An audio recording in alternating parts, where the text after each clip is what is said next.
So I have proof who is elected as the officer. Well, prior to any motions, does anyone have any desire to hold these positions?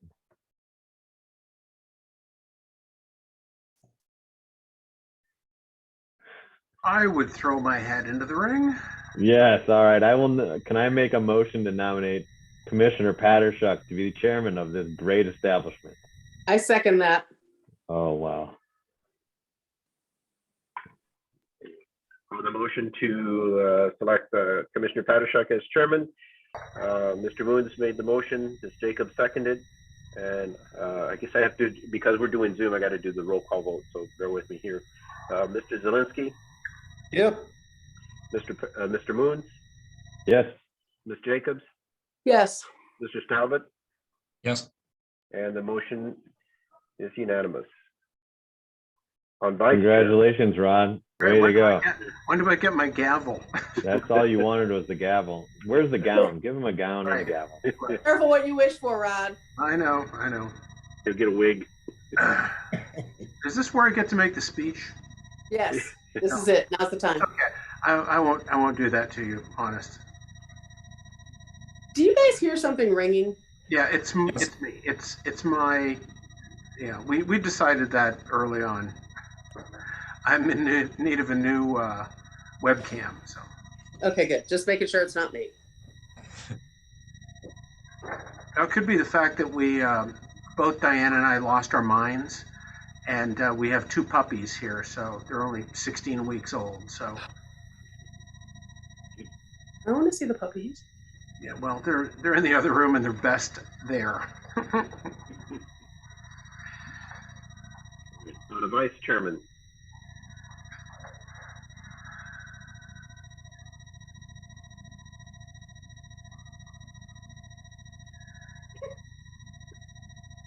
Eager beavers tonight, aren't we? Nate, I'm looking at you, bud. This is a perfect fit for you. That's the one you have to do anything, right? Yeah. Oh yeah, I'll do that. I'm good at doing nothing. Can I make a motion to nominate resume Commissioner Zielinski to vice chairman? And I will second that. Oh, wonderful. Commissioner Moons? Yes. Commissioner I'm supporting Patershuk? my motion. Yes. Commissioner Jacobs? Yes. Commissioner Talbot? Yes. All right, so motion's unanimous, and Mr. Zielinski is now our vice chairman. Congratulations. And the next row is secretary. I would like to be the secretary. If you'll nominate me, I I'm will just take about the to nominate Commissioner Moons. And I will second it. All right, on that motion by Mr. Patershuk, seconded by Mr. Jacobs. Commissioner Zielinski, Yep. Commissioner Patershuk, Yes. Commissioner Jacobs, Yes. Commissioner Talbot. Yes. Okay, we're set, and thank you for this. So we have our officers all in line. I believe I was secretary last time, so, and it's tough.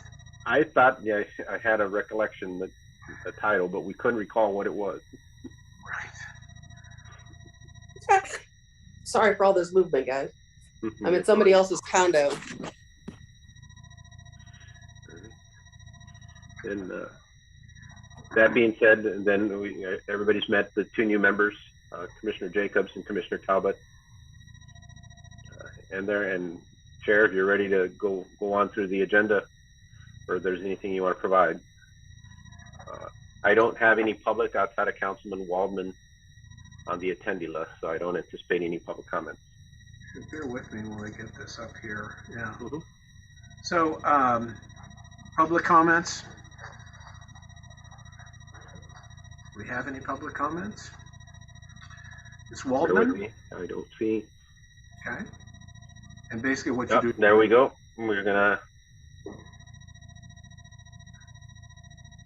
One public comment. We're gonna promote Ms. Waldman, or Council Member Waldman, over.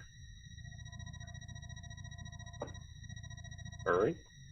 I just want to welcome you to the EDC Commission meeting. Beck, it's good to see you again. Mr. Talbot, Thank you all for your volunteering, to the commission, to the city manager, to Mr. Moons and everybody else, Carlos, Dawn, Nate. Go to work. I'm excited. Appreciate you. Goodbye. Bye. All right, good. All right, so moving on. Roles and responsibilities of the EDC. I suspect that City Manager Sondag and Mr. Trejo have something prepared here, and it's up on the screen here. So, aren't I lucky?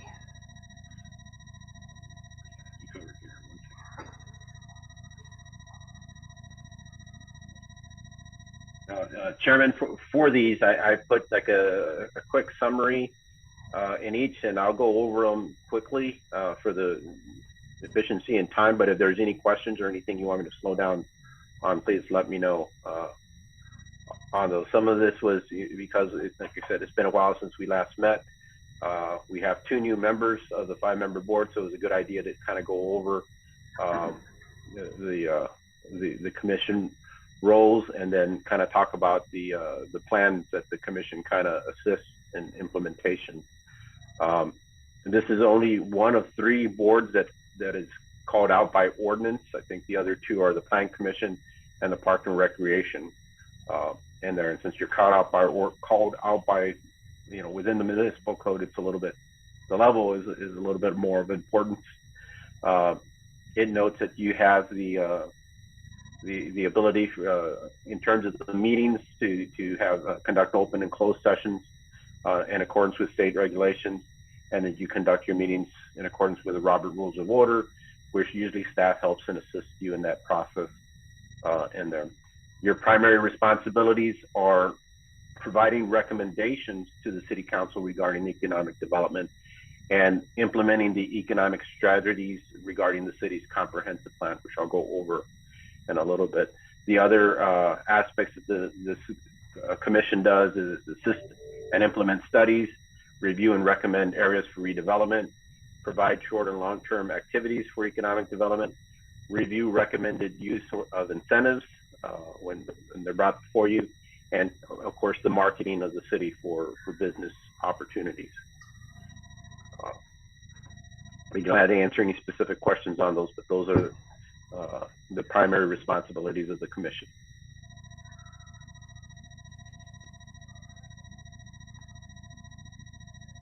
Sounds good. Carlos, I remember in meetings past, we actually went through some of the ordinances and actually, discussed them, just so everybody, the new people, could get a handle on exactly the kinds of things that we look at here. Maybe you could see fit to go ahead and forward those to the new people on the board.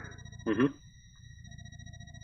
And you're talking about any of the open active ones, or you referring to ordinances as? Well, actually, it was more along the lines of the charter ordinances that were put forth years ago with regards to it, and I guess any updates for amendments that have happened over the years. Okay. We'll do so, and I'll get with you to get more specific on that. Okay. All right. Anything else? All right. After that, I just wanted to give a quick overview of each of the plan documents that the Economic Development Commission assists in its implementation. There's quite a bit of information. We don't expect you to memorize all of them, but kind of hit some of the highlights. And if you have any questions, again, I can go through this fast. That's what it was intended. You have links to all those documents. If you would prefer paper copies or anything like that, just let Don or I know. Don is our senior planner. She's our newest member to the city, and she helps. One of her primary responsibilities is helping on the economic development and business side. So let her know.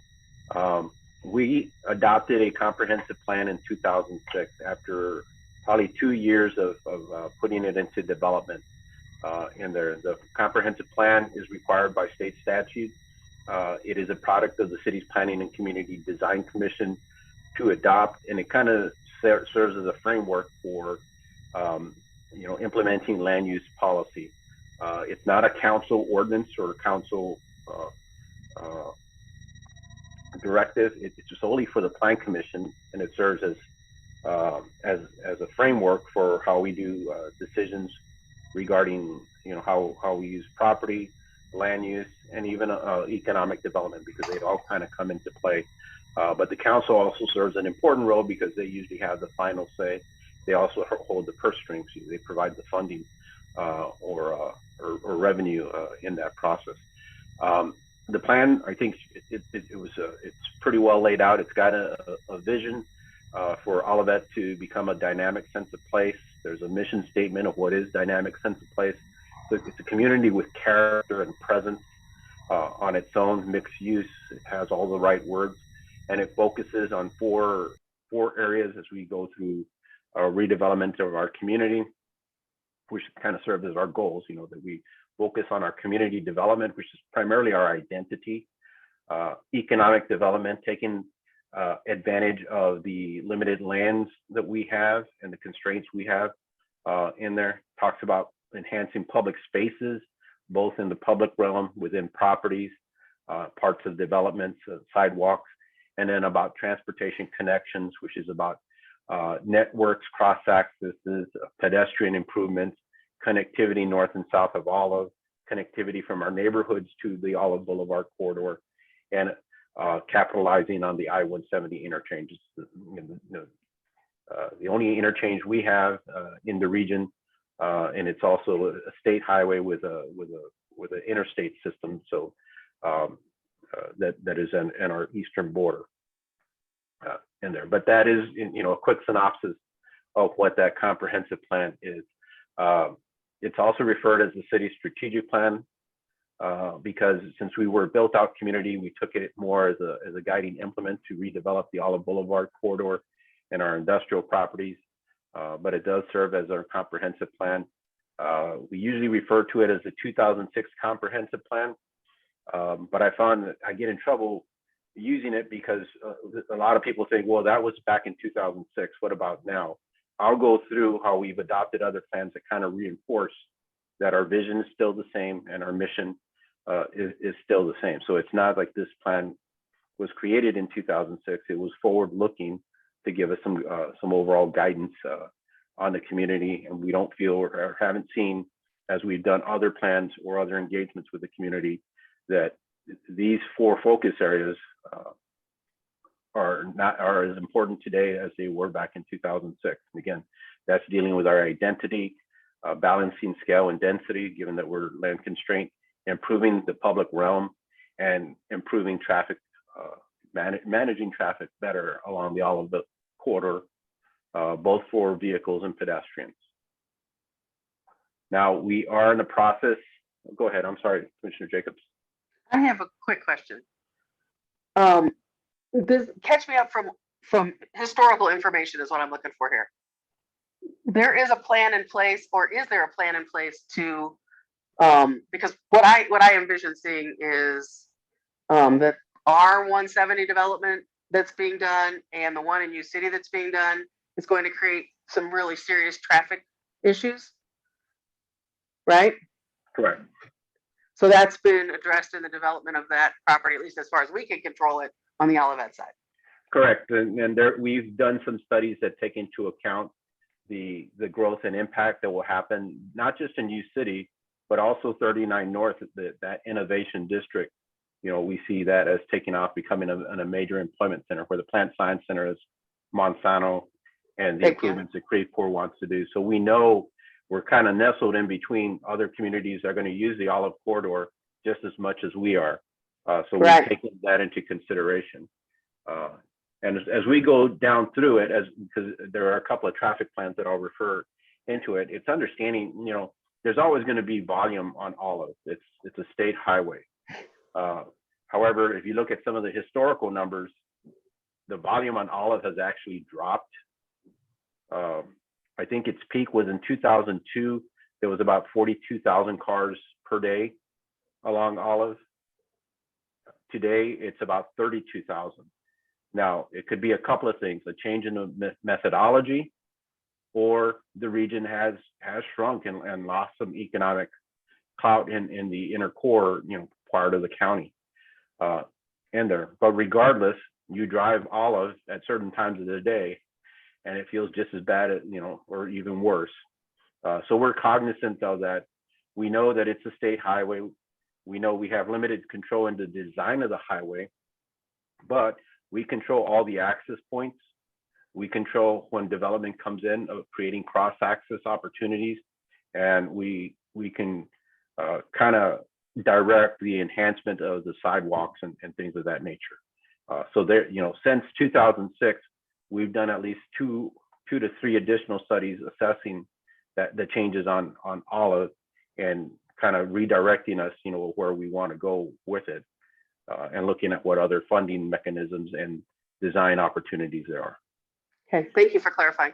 Safe response. Carlos, can you clarify that, like, this commission's role is not really to dig into that component? It's our role is to look at, from my experience in the last couple of years, is to look at the financial elements tied to some of these developments, and then push PCDC and the council to try to enact development in a way that best fits with this strategic plan. Is that fair, Right. Carlos? Because Yes. where we've gone into meetings that last 4 or 5 hours is when we sort of stray from what our core focus is, and we start taking on additional responsibilities, which I think is inevitable. If you're a resident, like, you care about everything, but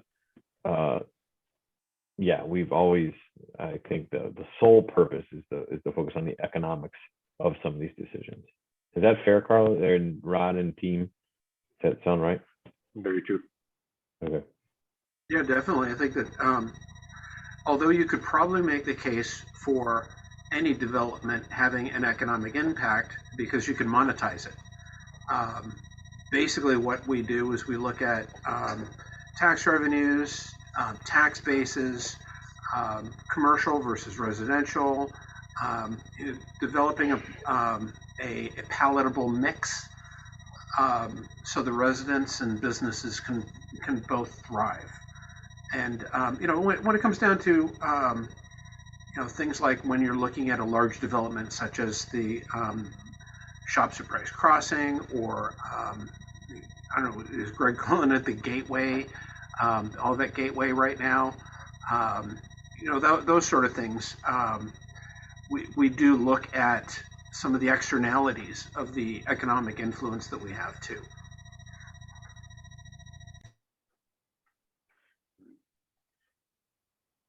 That being said, we are in the process of updating the 2006 comprehensive plan. Again, we've gone through various studies, kind of reinforcing some the vision and some of the goals and objectives of the plan. But the council has assigned some funding for redoing, well, not redoing, but updating the comprehensive plan to the extent continuing the focus of these 4 areas, to expanding into equity, sustainability, and looking on beyond just the Olive Boulevard corridor to start looking at our residential neighborhoods, the interconnection between the parks and the trails with those neighborhoods, reevaluating the diversity in housing and the costs that are out there, and in that. So we're looking to do, again, a full update. The commission will play some role. I'm not sure, it hasn't been defined yet, but would be active in assisting in there. Ultimately, and it's by state statute, the way it's kind of outlined is that the city's planning commission prepares and adopts the plan, but it would be difficult for them to do that without some of your input or expertise, especially on the economic development side. So I envision that there will be some collaboration through that process, and then you guys as residents will also hopefully be very active in that process too. So Barb, is there anything you want to add on that aspect of it?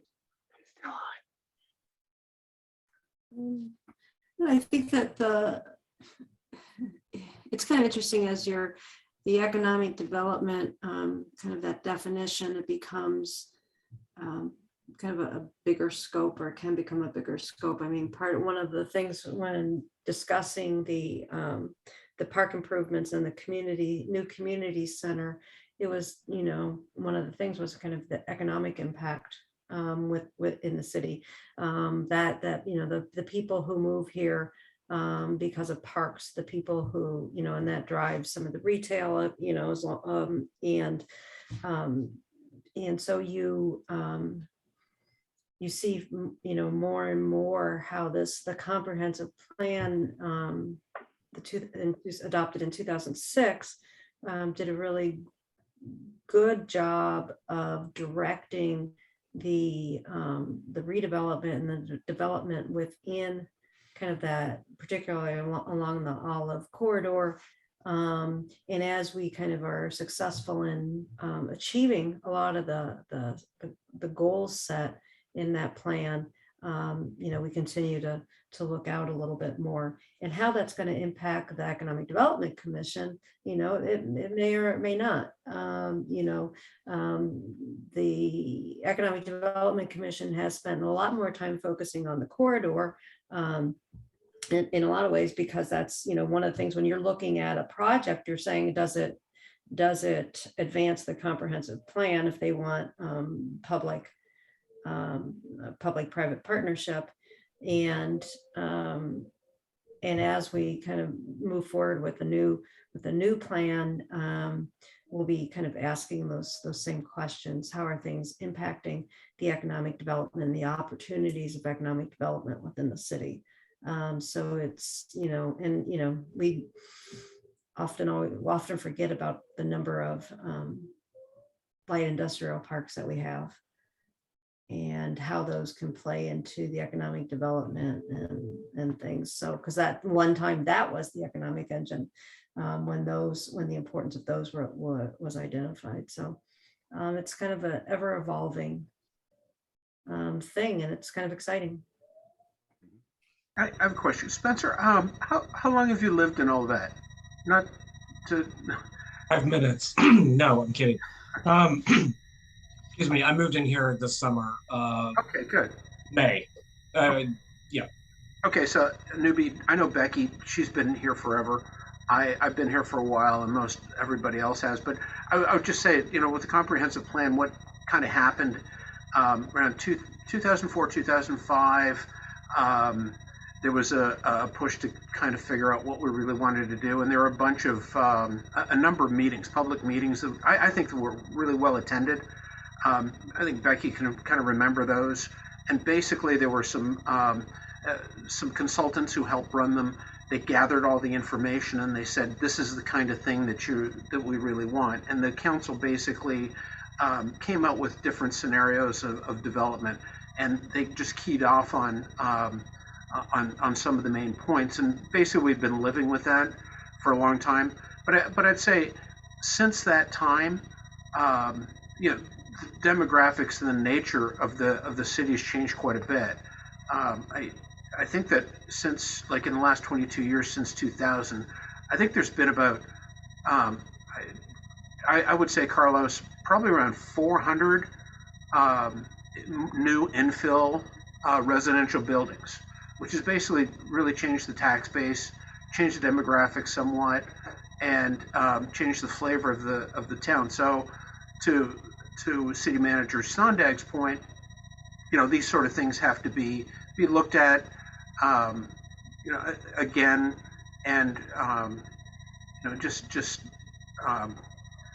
reiterated or just updated. Sure.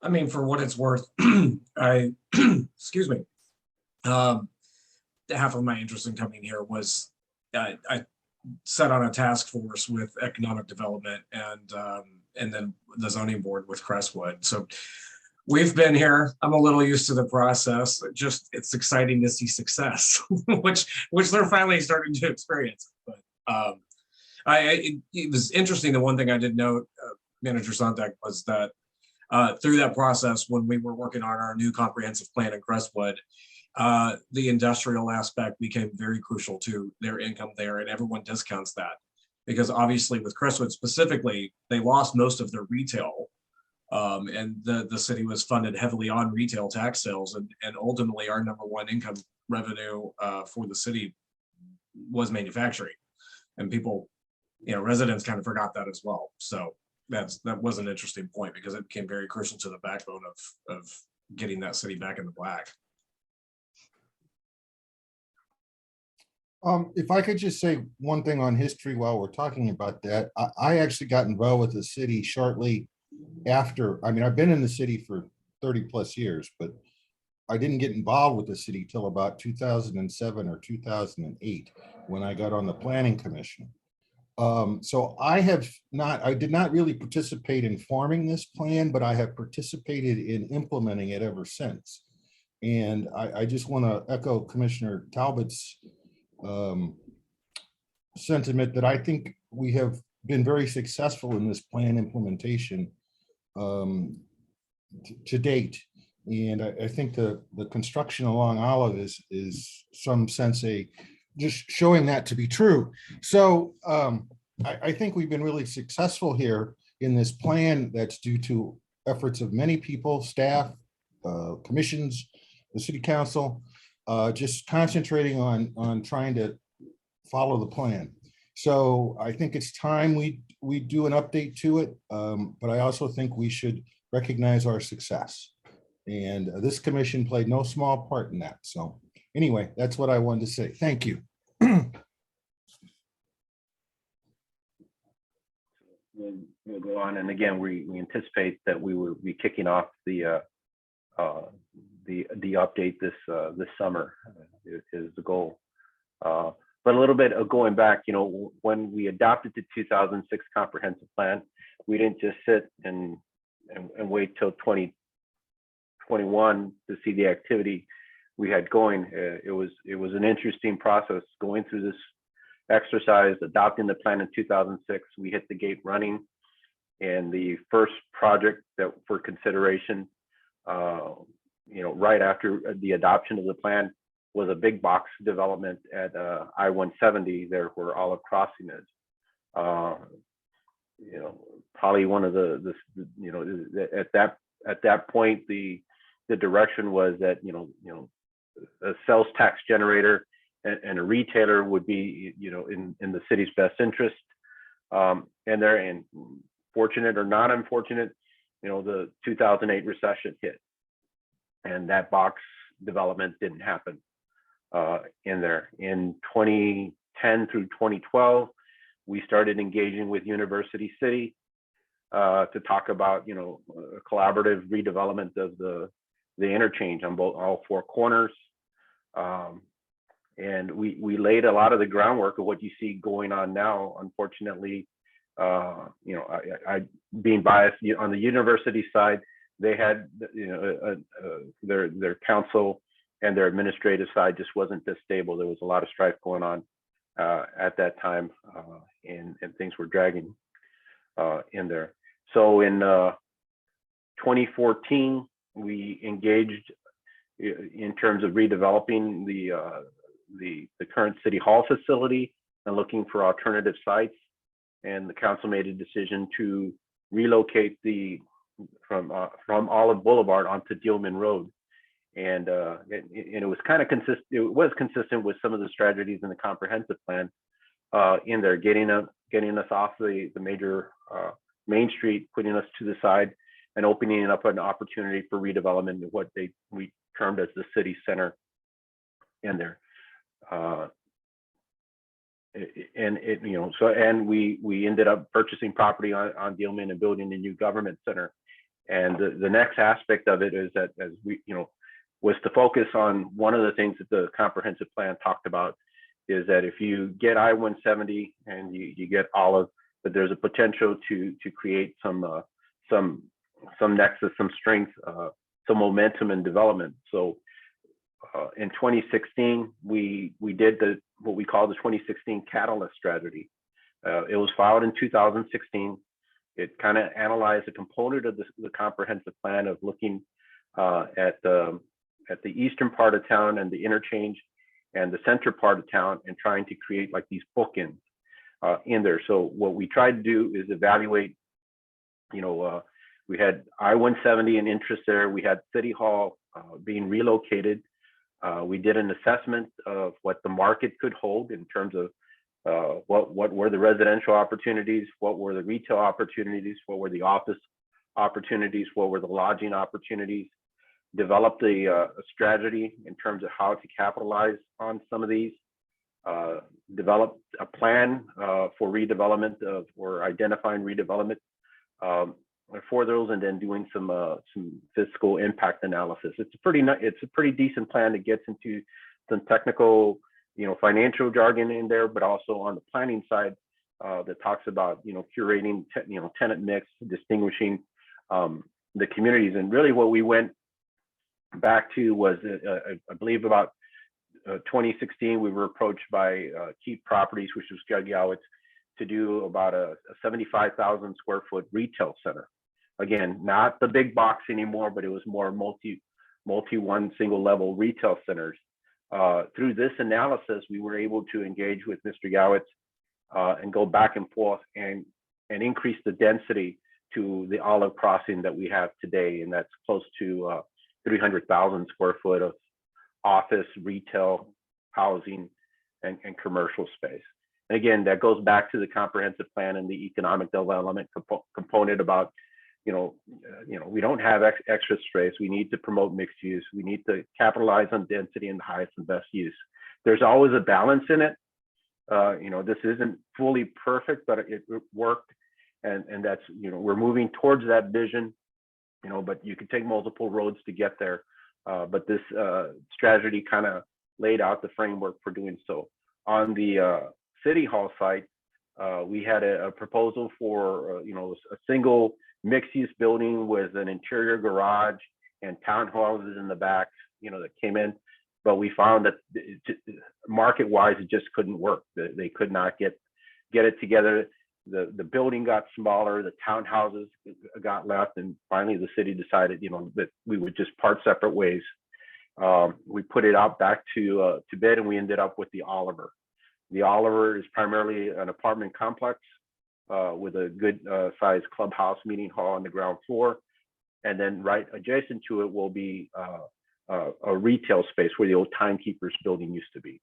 And we find that we were able to identify something that worked, and it is, that of all the improvements coming in today, that's the one that's closest to completion in there. So we're pretty excited about that. But that was the essence of the strategy. One is, hey, reassess, this opportunity you have to create these two bookends. And if you do it right, you'll see infill development come into play. And that's what we've seen since then.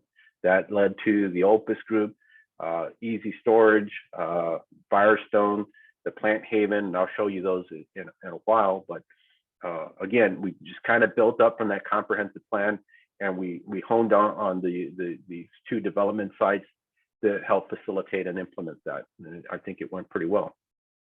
Hey, Carlos, when are they going to break ground on the retail part of the Oliver? Is that done yet? No, that'll probably be after they get because it is the staging site for the apartment complex. So got it. I would assume within a year we'll probably know or be prepared for that.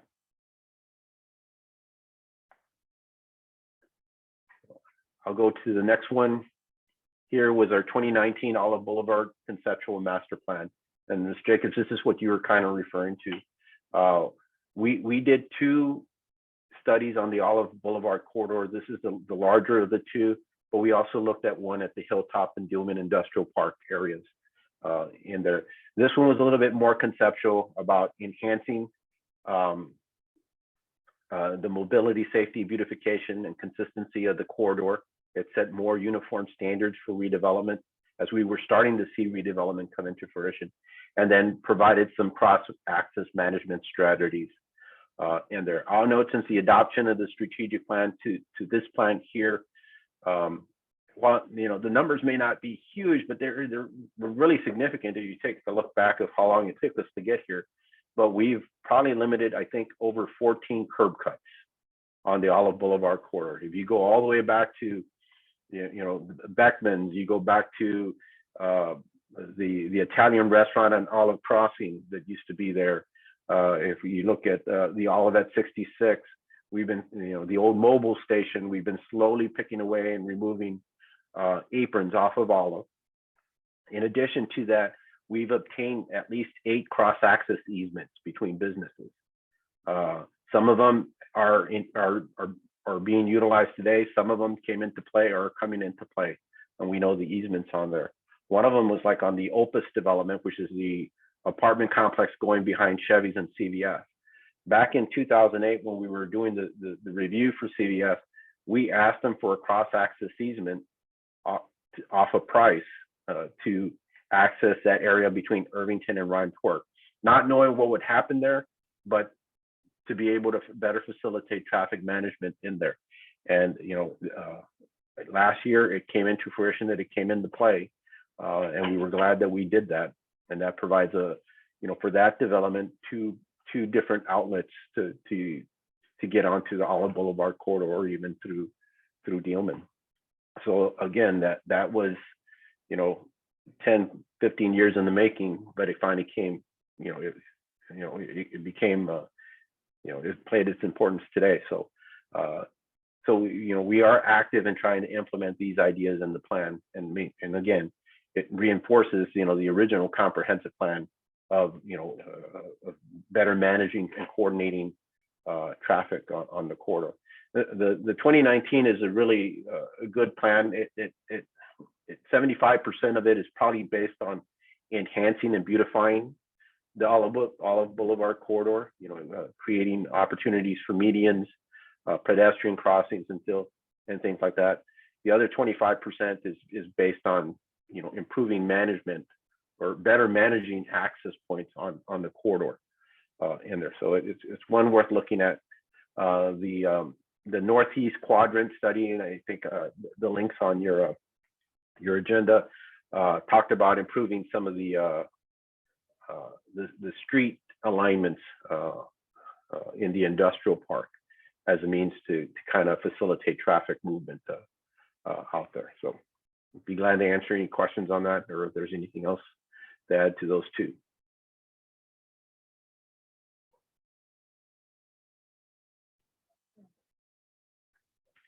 Then one of the things that the commission did back in 2017 was prepare a 5-year economic development plan. It was a very effective plan with 3 simple points that we continue to try to work and implement in there. And there's a lot of components to each of these points, but primarily it's about expanding business and industry and all of that, positioning all of that for economic growth, and investing in the future of all of that. And each of these plans kind of do that, or have played a role in that, and also has kind of changed how we interact administratively in terms of bringing businesses through, or even existing businesses, of facilitating them through our process or through the community in there. This one is up for, of course, is one of the next things that this board will probably put together. It'll probably go hand in hand as the comprehensive plan gets updated in there, as we gather more data and information so you guys can make your assessments. But it's been pretty successful. Nate put this plan primarily together for us, and I think it's been very effective in there in giving at least staff guidance and directive on where we needed to go. So be glad to answer any of those questions on that one.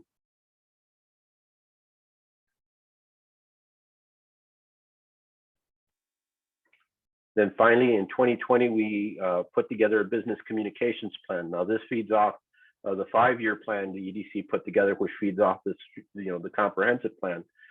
Again, of how do we improve, communications both with and in reverse with businesses in our community in there. It streamlined the process for new businesses arrivals, awareness and engaging with key businesses, creating a business page, highlighting businesses, which we do in our newsletters. We also do that on our social media, communications with the chamber, building relationships with existing businesses or new businesses, the services, coffee with the mayor. It's set up a lot of things that we are trying to do now with COVID and the pandemic. That's kind of minimize the interactions we have with some of these, but we're still trying to follow through on that, how we can help businesses provide more information and find out what are we doing right in there. We had intentions for the commission, the Economic Development Commission, to do one-on-ones with businesses, visiting businesses and asking some general questions and collecting that information. But then, the pandemic hit, so we kind of set that aside. But overall, the other aspects of the communications plan have been, we've been actively working on to implement.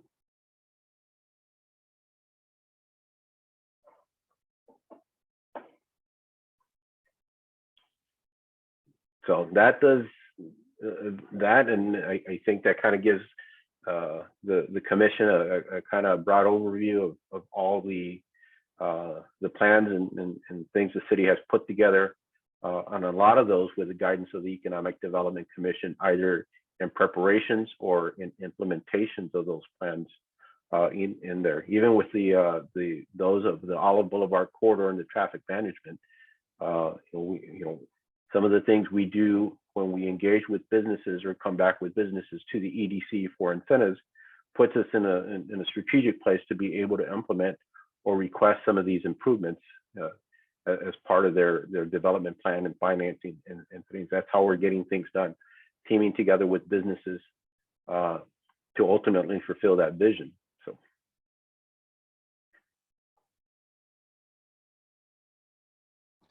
I have a quick question, and forgive my ignorance with this because I'm sure I could have found it via the city website.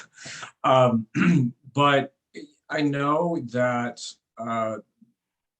I'm going to keep saying we, and sorry to reference Crestwood so often, but given this is my first meeting, that's my frame of reference. But we had some credits allowable for basically any businesses that would manufacture. So for instance, we had a lot of interest from breweries wanting to set up shop in Crestwood. And even though that was technically retail because they produced a product, we were able to basically put some credits in front of them in order to entice them to come to Crestwood. Not a TIF, but some incentives to do that. Is there anything available that you're aware of in Olivet for businesses like that? I think we've used a full array of arrows in our quiver to say, and there. I'll let Barb kind of reference some of those, but those that have been authorized by the state, and then those that the city has full control with, we've engaged in businesses in doing so. Okay. Yeah, I mean, we've utilized, I would assume we've probably utilized many of the similar things as Crestwood has. They may have a few other options that they were using too, if they were working in conjunction with the Economic Development Partnership and doing job creations. And that's when you looked at the number of jobs that are created. We've not really looked at the number of jobs as much. We've done Chapter 100 industrial revenue bonds. We use them in a variety of ways. We've done 353s, which are basically the property tax abatement. We've done the Oliver. We have a section of Olivet that is I'm drawing a blank on the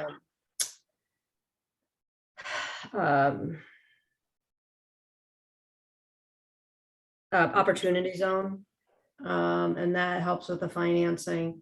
And so we've let people be aware, notice of those types of things, and so we've used we used a TIF at the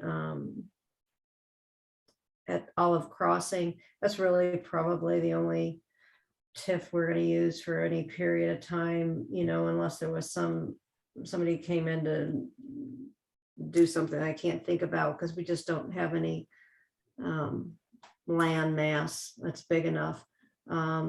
So those, because that's kind of one of the things that you're looking at when you're looking at those types of incentives is, you know, what do they need an incentive on? You know, how big's the project? Is it retail? Is it not? Those types of things. So yeah, we would. And a brewery is one of the things we've always wanted. So, you know, because it has both kind of a manufacturing, it has as well as the retail. And it's kind of just a nice area. One of the things as we talk about the light industrial, all of our industrial parks have really great percentages of areas being used. They're usually at an occupancy of like, you know, 95. Sometimes they slip a little below that, but you know, they're very high occupancy rates. But then you start to, you know, you dig in a little deeper and you say, are they all the best, highest and best use? You know, so we can improve in that. But I think, yeah.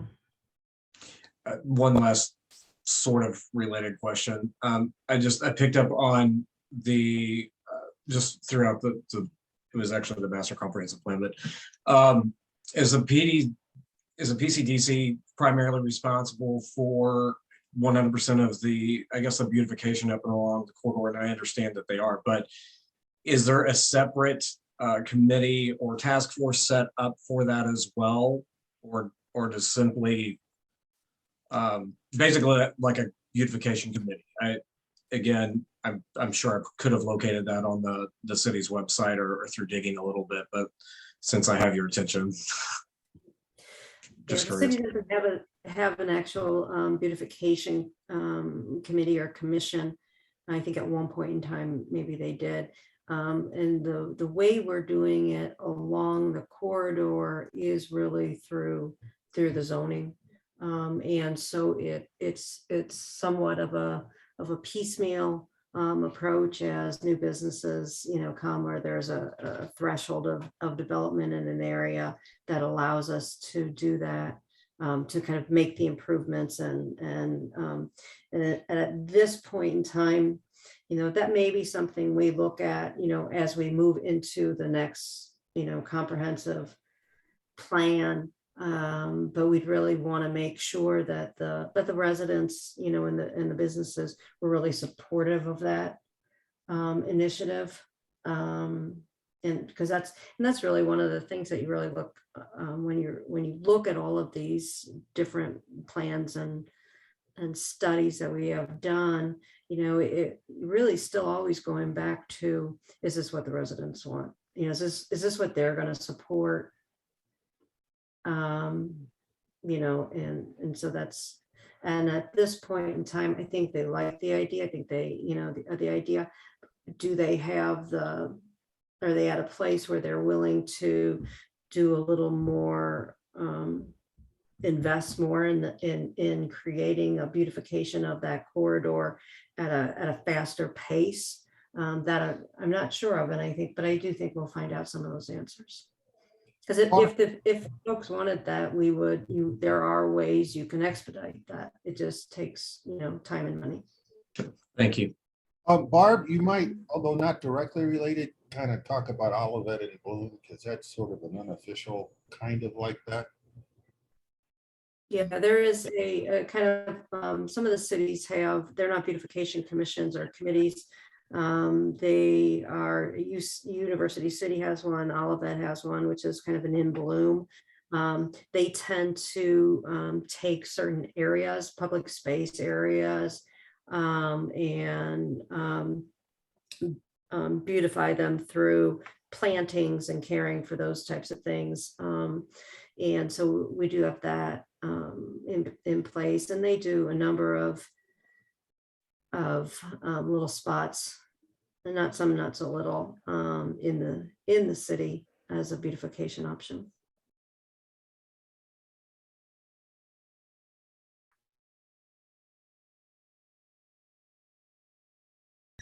Yes, Commissioner Jacobs, you have your hand up. Hey there. I know that I'm new here and I should be paying attention and soaking it all in, and I am, but I am also on vacation with some other women. So what I would like to do, whoever is in control of the Zoom itself, I would like to sign out and I'll sign back in on my phone without my video, and I've got on headphones because I got to get dressed. We have dinner reservations. So I will still be here listening, but I got to go. I can also tell you that we are recording these and you can watch it later if you'd rather just do that and then just enjoy your vacation. No, I don't mind listening. It's fine. Okay. But is that okay? right. I'll sign out, but I'm going to Yeah. sign back in on my phone. Yeah, the only thing is if your video's not on, you won't actually be, we can say that you're listening, but if there'd be any votes or anything, you wouldn't be able to participate in those. Well, if there's votes, I I'll don't step think we're gonna aside be from the voting table. on anything. If there's a vote, I'll move away and I'll turn my video on.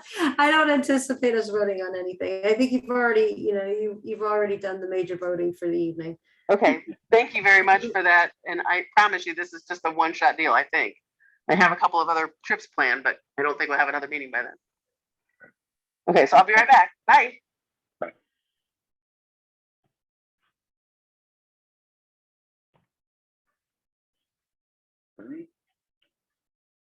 Outside of that, I just had some updates on current developments and then answer any questions on those developments as they come in there, and I'll go through the list real quick, give you a status update.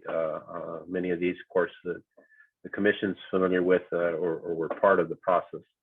Do you want me to share the screen with the app? I'll show that, and actually, Don's put together an app that's going to be on the city's website. Don, if you want to go ahead, then yes. Oh, it's disabled.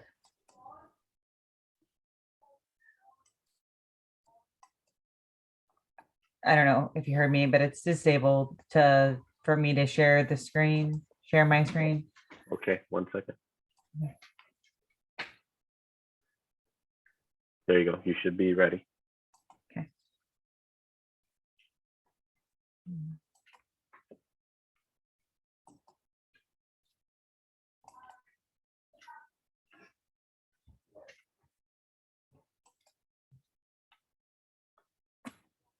Can you guys see my screen?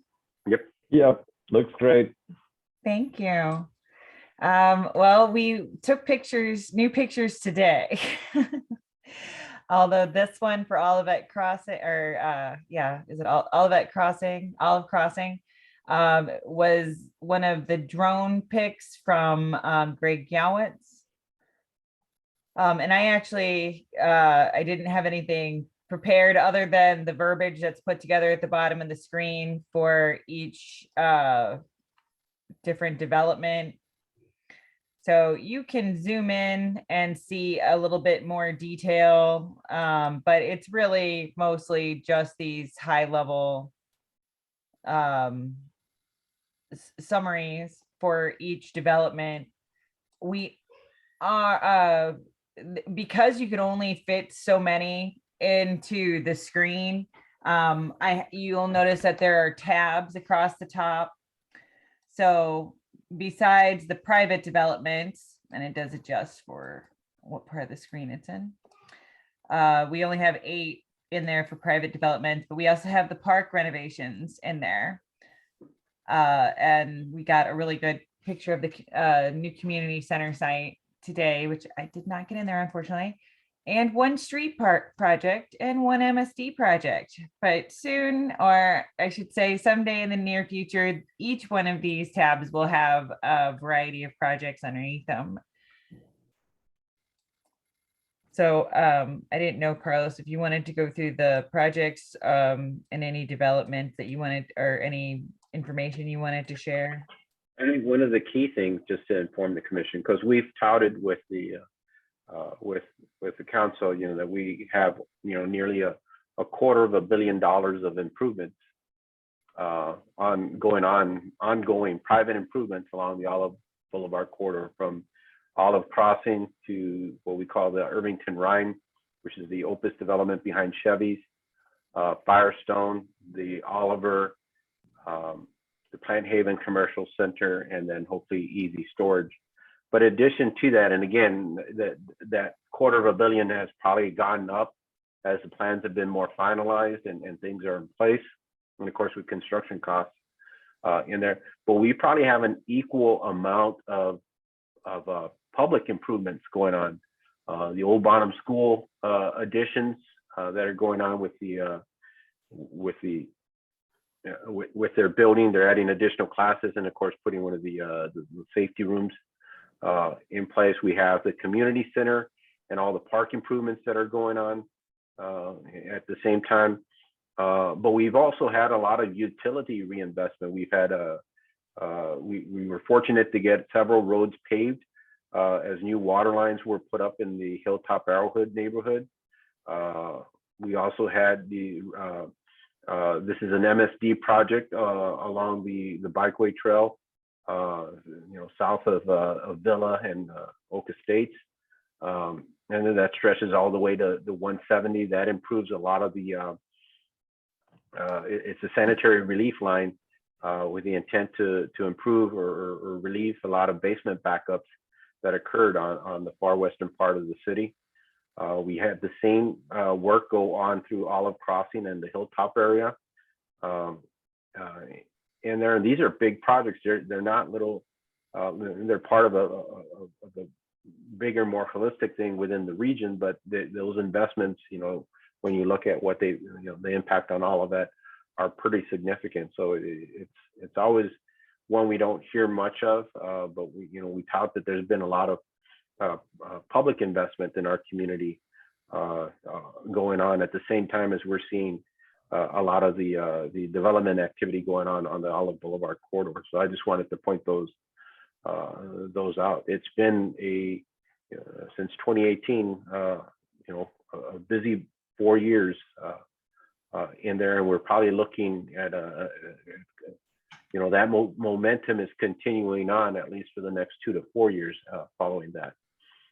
In there, we have other projects that are in the books that they're in the process of review or discussions. One is like the development called the Olivet Townhouses off of Dealman, where 35 new townhouses are going to be built across the street from the current government center. That little art gallery that's on Olive, where you see the paintings off those big windows all the time. That gentleman's bought 2 properties along the corridor, one right directly on it, one further back. They've done an addition, and then they're adding on an additional gallery to the existing space. So they're doing some investment in that corridor. So we're excited. It's busy, and we see it just getting busier in there. But I think we have a good framework in place to make sure that we can manage these and make sure that they're balanced and harmonized with the shallowness of the corridor, because we got a lot of neighborhoods that butt up along Olive, but still work. So real quick, I've seen it a couple of times. I don't know what the source of our map is, but I do believe we renamed Bellway to Enterprise Way. Is that not true? And I still see it showing up as Bell on this map, which is where Enterprise is. Yeah. Oh, I think see. right there when you get it. Yeah. That's supposed to be Enterprise? Yeah, nowadays. Okay. Yeah, I'll check that out. Or I'll get that updated. So, outside of that, if there's any questions on any of those activities that are going on, it's been it's been a busy couple of years. Oh, what's the deal with the Easy Storage? Easy Storage, we're hoping that by spring that they'll be back up and running. They're committed to the site.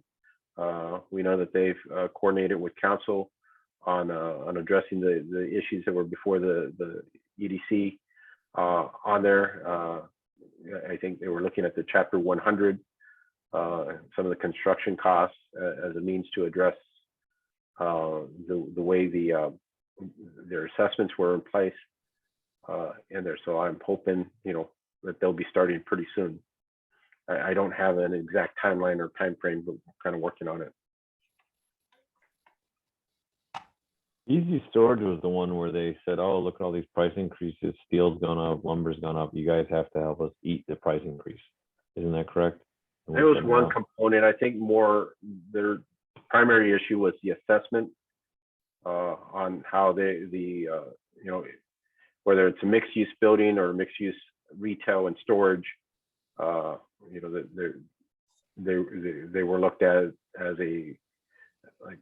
being assessed as like if it was an office building. Oh, that's right. They wanted us to absorb some of the risk if the assessor comes through and hits them with a different tax bill, right? I think that was some part of it. Yeah. Okay.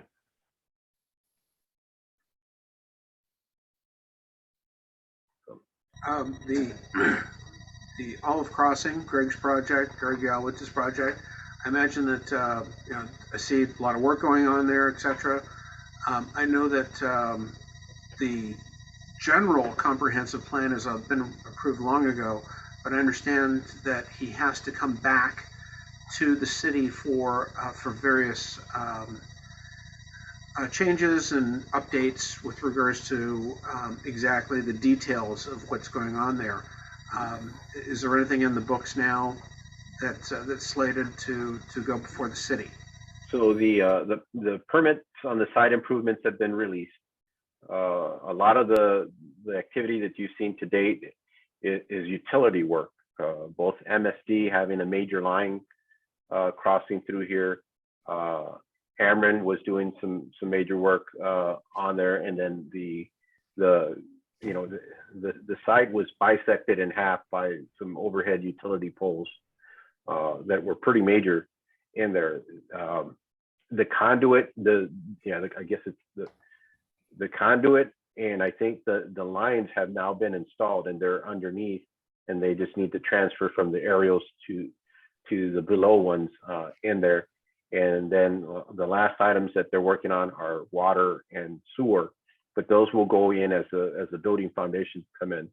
That being said, so we've issued building, they've come through the commission, and we've issued the permit for the 5-story residential building, the apartment complex that is going to be on lot 4, kind of where the old Locust Lane used to be. So they are working on the footing and foundation on that building. This month on February 17th, they'll be before the commission for what they call lot 4, and that's going to be the corner building that's going to be up by the old detention area in there. And Don, if I'm going to switch back. I'm so sorry. You're fine. It's because I have a photo on a couple of those in there, so you should.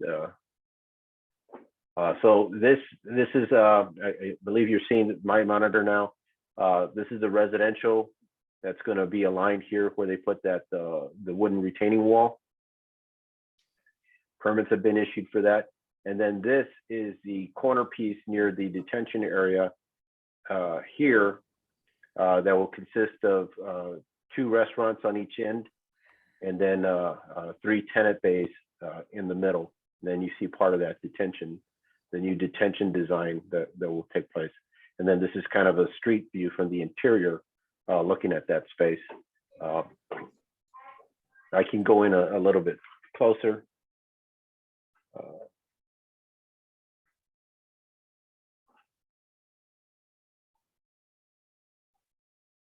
So that's where we're at. We anticipate that then the next component will be the office building, followed by the hotel.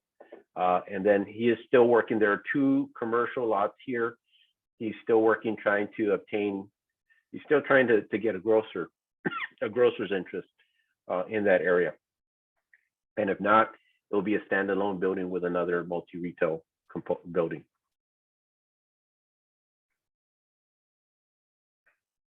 So on the retail establishments, the restaurants, etc. Mhm.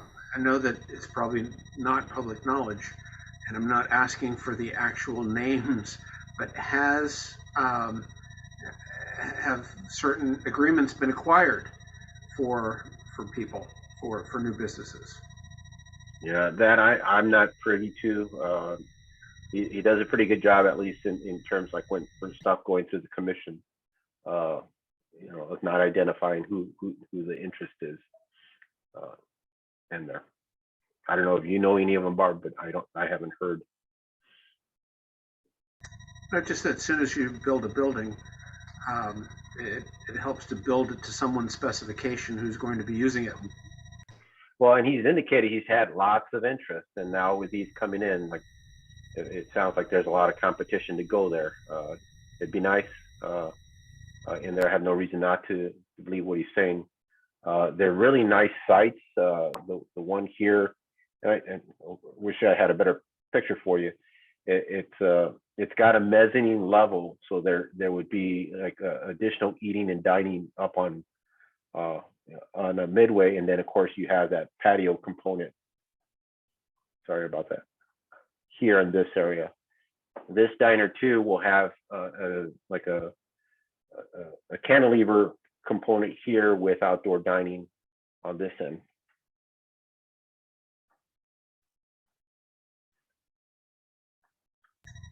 Looks great.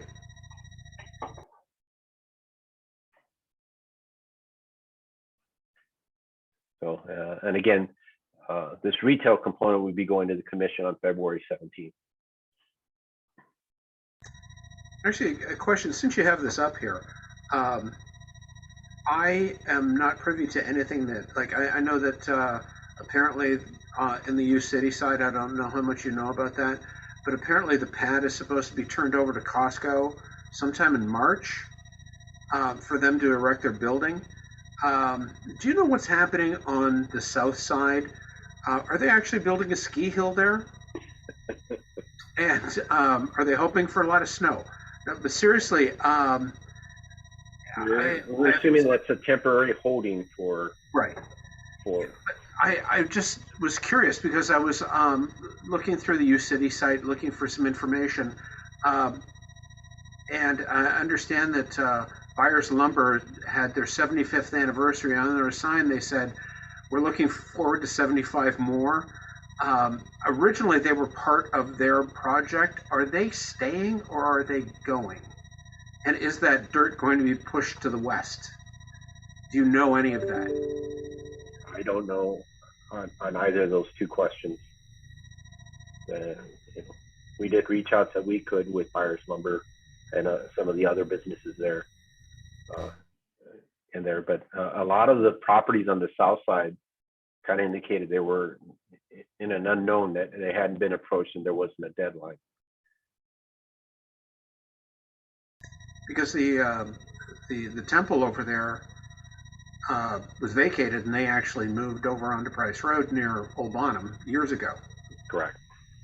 But that was even before the plan scenario they had that's ongoing right now. Correct. Yes.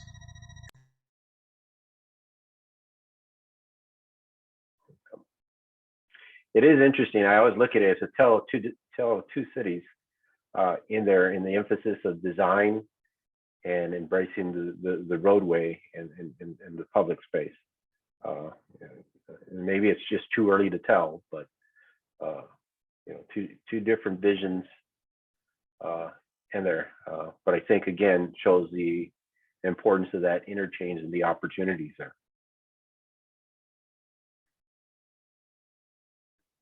Yeah, it certainly looks like there's going to be a huge cinder block wall facing the street on Olive at the Costco entrance.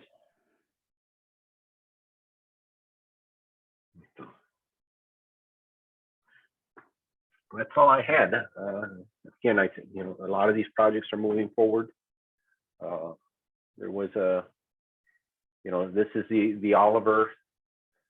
Where you would find this is the CVS parking lot. There's one of these cross-access easements we obtained back in 2006 to 2008, following the goals of the comprehensive plan, and it came, it really helped out for this development in terms of improving some of the access on there. It's a 5-story apartment building, I think 208 units.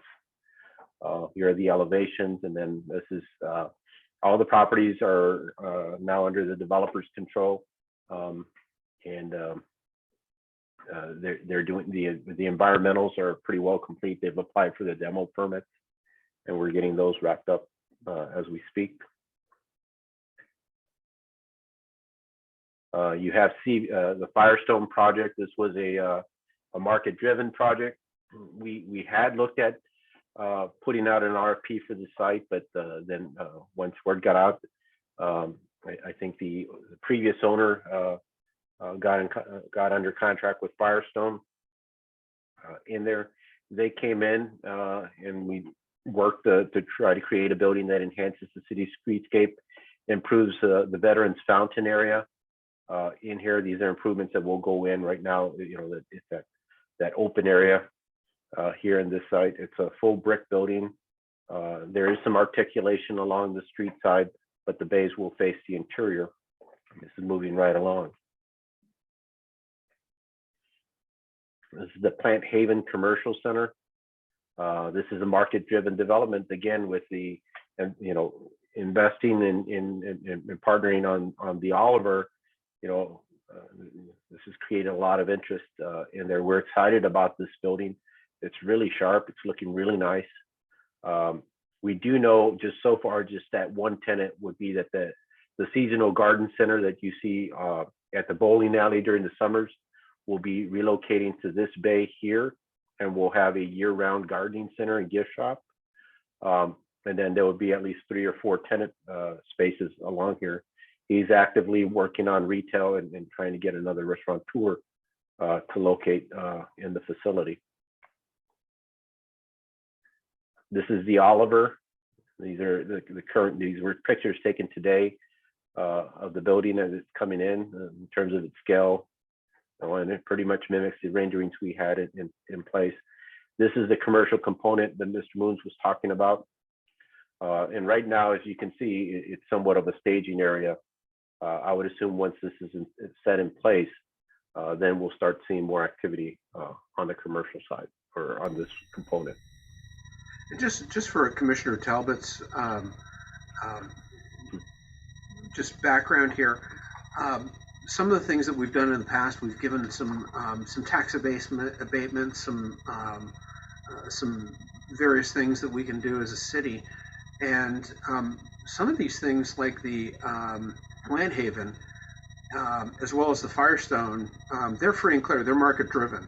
So the kinds of things that we tried to do is create a beachhead years ago, and it seems as though that strategy is starting to come to fruition now.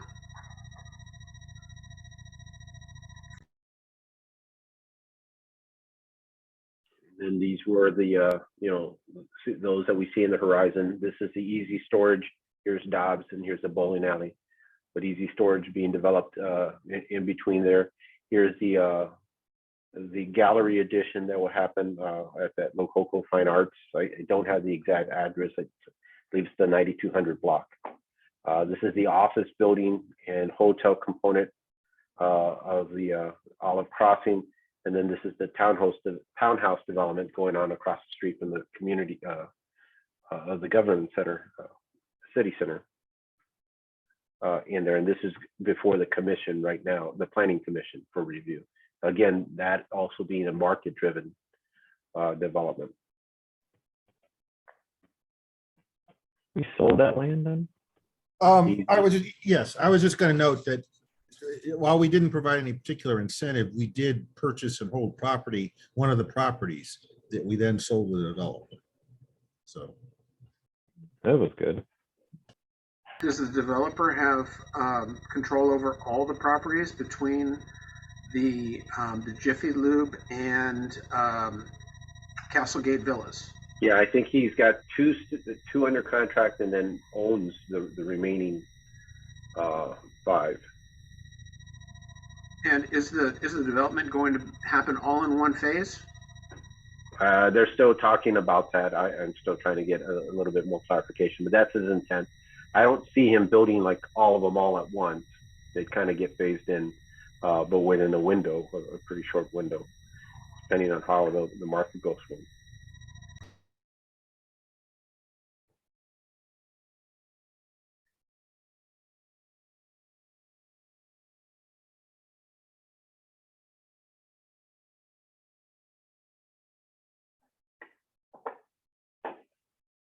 I guess we can move on now.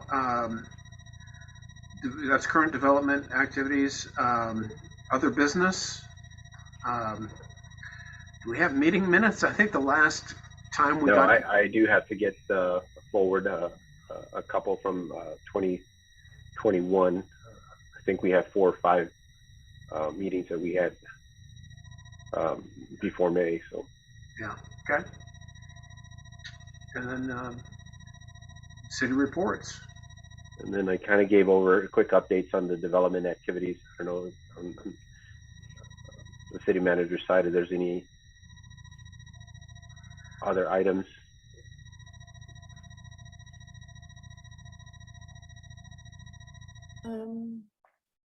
We have a number of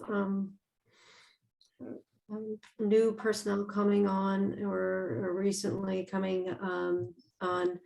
It's kind of an exciting time for that. We've had, it's not a great time to be hiring, but we've been really fortunate with our new hires in Carlos's building department. Jared Kurtz was promoted to building inspector 2 when David Fairgrieve took a job in Brentwood. We're now looking for a replacement for that building inspector 1 to keep things moving, because you saw how many plans and things we had coming in. We did contract with a company, IBTS, I believe, right, Carlos? I always forget the acronym, to help with plan review. And that really helped keep us moving forward. And I don't think that the any of the developers or the other residential developers saw any decrease in activity on that. So I think that worked out really well for us.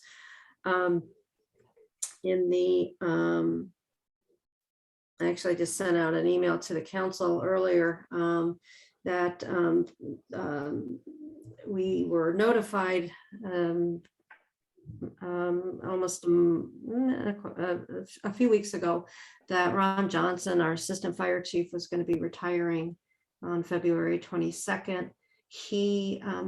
We did a internal promotional process, and we just named Lieutenant Tim Fain to become the assistant fire chief. Lieutenant Fain has been with the department it'll be 25 years in February. And so we're excited about that. We had a promotional process in the police department for a sergeant vacancy that we had. And Derek Seltzer was promoted to the sergeant position. Again, Derek's been with us about 8 years. We've got some really great young folk, both in the fire and the police department. When I say young, I mean, 30s, 40s. And so we're really getting some nice depth into those different departments. We will have a new court clerk, assistant court clerk, as well as a new police clerk starting in February. So those are all some kind of exciting things. The community center, the construction is moving on. We had construction bids closed on Thursday or Friday, and we had the interviews today for the GC for the improvements in the 4 other parks. Orson Park improvements were lumped in with the community center, and Wright Construction is doing that project. And so we held couple interviews today, and we'll probably think we'll be prepared to go to the council next week with a recommendation. And that will start then the construction for the four Indian Meadows, Herbside, Villa, and Stacy Park. And hopefully, if all goes well, all the park improvements will be completed in this calendar year.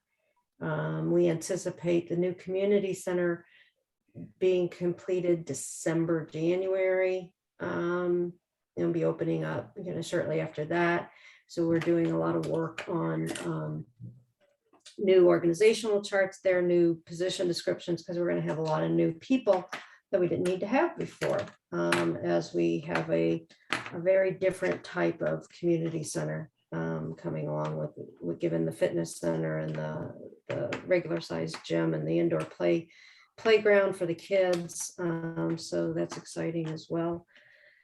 We're working on the American Recovery Act monies. The city received 1.4 million.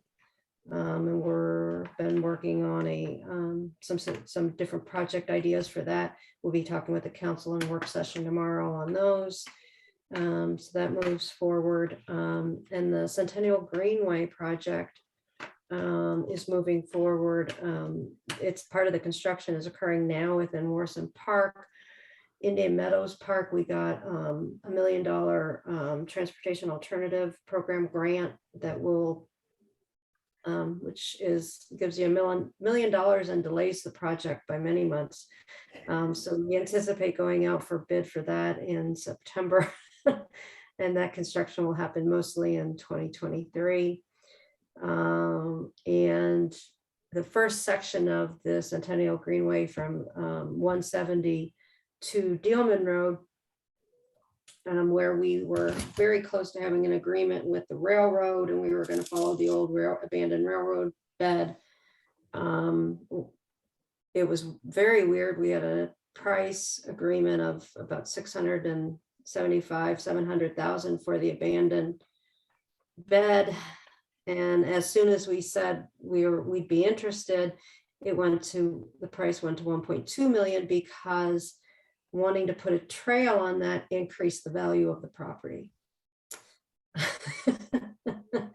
They were also then going to require that we, or that GRG, there's a railroad bridge in that area that we weren't going to be taking over, but our property stopped before that.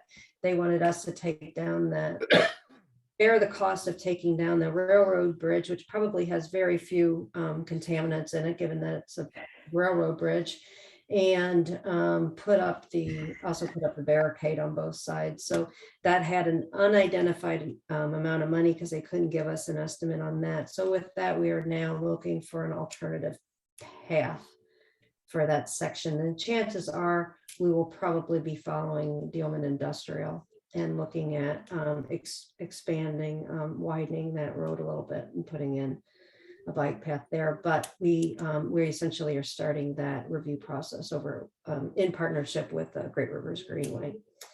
That's a bummer. Yeah, it was very very disturbing. You kind of wanted to just like to tell on them to somebody, but I couldn't find anybody who cared enough, so I just say it to every commission meeting now. We care, Barb. We care. You've been heard. Yeah, thank you. That's so sweet. And I think that's all we have, although council member Carl probably wants to tell you about the new council member because you guys haven't met for so long. Well, the new council member is an old council member who is the former police chief of the city. So other than Spencer, you're probably all familiar with Rick Knox. He retired as chief from the city. I don't know how many years ago now, Barb. You're the one that really misses him, right? I don't know. It's long enough. He's messing up our pension financials. Yeah. Anyway. So he's on the council and he's coming, he's not starting from scratch. So that's one of the reasons, we, of all the people, we had many of good applicants, but we did that because he was already familiar with the process and we needed someone who could come in and just kind of pick up. I just want to tell you about a few other things going around in the city. There's an online police survey going on right now. I also will remind you, if you're familiar, but we have winter operations in the city, and if there's 2 inches or more of snow, you need to move your car off the street. We talked about the condominiums. I don't know if you know, but Stacy Park made the cover of Missouri Parks and Rec magazine for our certification as an urban dark sky. And so a very nice picture there.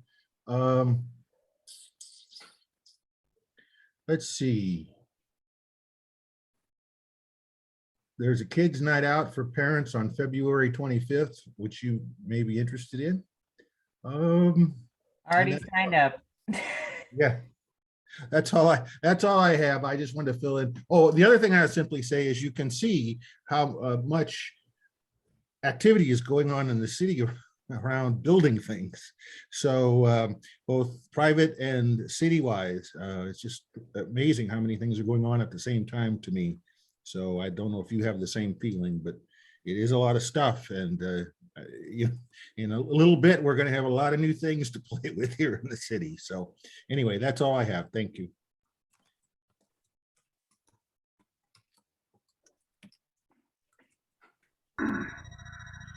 I don't know if we have any more, but we've had a good discussion about history, bringing everybody up to speed, because it's been so long since we've actually had a meeting. There's been a lot going on.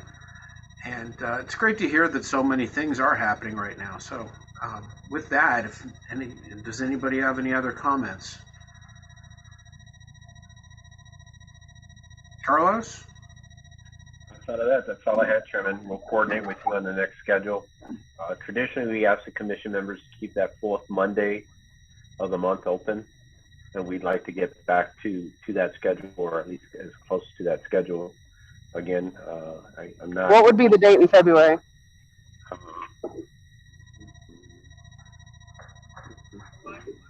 The 28th. Okay, cool. I'll be back. Okay. I do have something to add. Thank you. I'm very excited to be here. You guys have been doing amazing work since I've been absent from paying attention. So thanks to all of you and all of you who did all the work. It looks really exciting, and I'm really, really excited about the infill housing that's going on in some of those neighborhoods. That's awesome. That's really great. Thank you. That's all I wanted to say. Yeah, just really welcome to both Commissioner Talbot, Commissioner Jacobs. We're looking forward to your input on anything you need to bring up in these meetings. We're a fairly casual group of people here, and we're just looking forward to working with you. Great to have you on board. Yeah, nice to meet you both. Welcome. Thank you. I'm excited. Like I said, it's exciting to be. The biggest reason I wanted to be involved is because so much has happened. This has been good to catch up with. So thank you. Yeah, and meetings usually go about 4 hours. This is a short one. We try and keep it to an hour, and we try to get out of here. And that'll be something on my list to make sure that things keep short. And hopefully, we can meet in person one of these days too. Absolutely. Yeah. I do have That's a 6-year-old actually- that will be excited for me to go. Yeah. Oh, fun. Okay. Okay, if anyone Awesome. has nothing else, we are adjourned. Cool. Thank you. Bye, everyone. Everyone Nice have a to meet great you. evening. Thank you. See you guys. Hey, Barb, Good night. you want to catch up tomorrow? Yeah.